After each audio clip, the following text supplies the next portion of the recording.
Shame. Shame on these angry, unhinged partisans who are putting forth this sham impeachment, deranged by their hatred of the former president.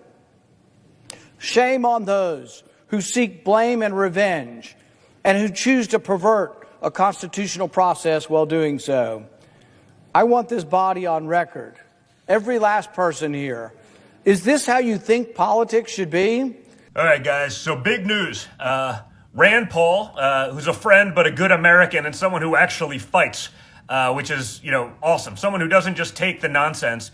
He just forced a vote on the floor of the United States Senate. He forced a vote to get people on the record as to whether they believe Nancy Pelosi and Chuckles Schumer, whether they think their sham impeachment part 2 is even constitutional.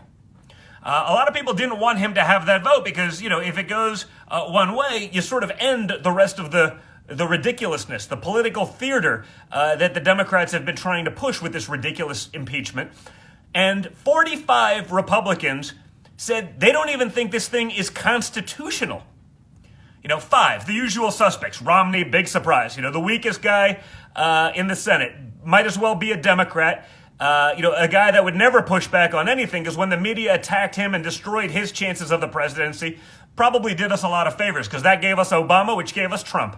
But Romney was too weak to ever push back when they tried to destroy him. But now that he'll be anti-Trump, they'll love him until he says something conservative, which I'm not really holding my breath for.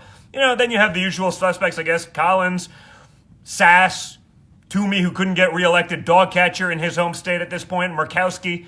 The rhinos.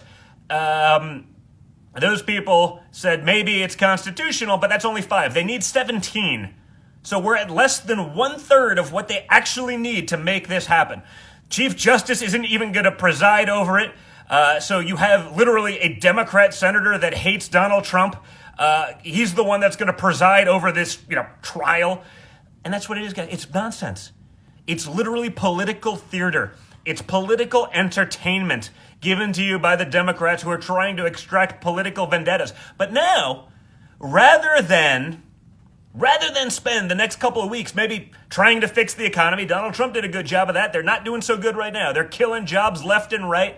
Rather than doing that, rather than trying to, administer Joe Biden's supposed plan, which we also realize now doesn't exist, it never did, rolling out the vaccines. We see that nonsense. We were lied. The media told us there was a plan. Joe Biden told us a plan. There's no plan.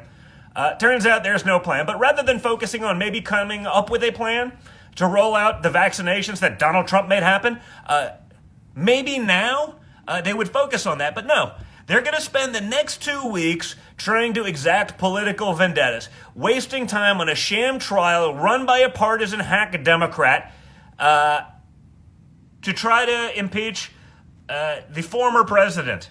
I mean, think about that, guys. This is your tax dollars at work. They're not working for you, as we've seen. They're working to try to hurt Donald Trump, to try to hurt the MAGA movement. So I want to thank Rand Paul personally for calling it out, because now that we know those votes aren't there, they should take the next couple of weeks and actually work for the American people for a change. They should take that time and try to roll out something good as it relates to COVID, to try to fight for you, the taxpayers, rather than trying to get a little bit of airtime on partisan hackery television from our mainstream media who's happy to do anything that's negative against Donald Trump. Know it now. They don't have the votes. This thing's dead on arrival.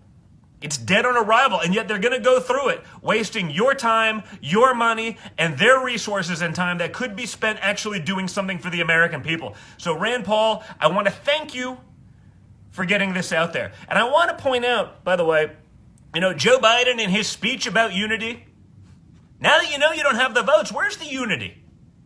You don't have the votes, so maybe we should get to work. Maybe we should do something unifying. It's not about unity, guys. They've been calling you racist and every ist you could imagine for the last 4 years. Now they say they want unity, but yet they're still going to go through with the sham when they know they don't have the votes, when they could be doing a lot of other more important things in the midst of a pandemic. Okay? It's never been about unity. As with everything with the Democrats and the radical left, it's all doublespeak pushed on you by a mainstream media that is as partisan as it gets. So know that going in. I want to see where all that unity leads as they try to go through this next 2 weeks of, political entertainment and theater trying to hurt Donald Trump. You should all be watching, and you should all vote accordingly in midterms. Thanks a lot, guys. Look forward to talking to you soon. But most importantly, thank you, Rand Paul, for having the guts to take on that vote, for putting it out there on the floor, for the Republicans who supported it. Now that we know it's not there, you're not even a third of the way to the 17 conservatives you need. They don't even think it's constitutional. Let's end this nonsense once and for all and start working for the American people for a change. Rand, you made that possible, although I have a feeling they're going to go through with the nonsense anyway because they're more concerned about getting a little bit of airtime than they are fighting for the American people.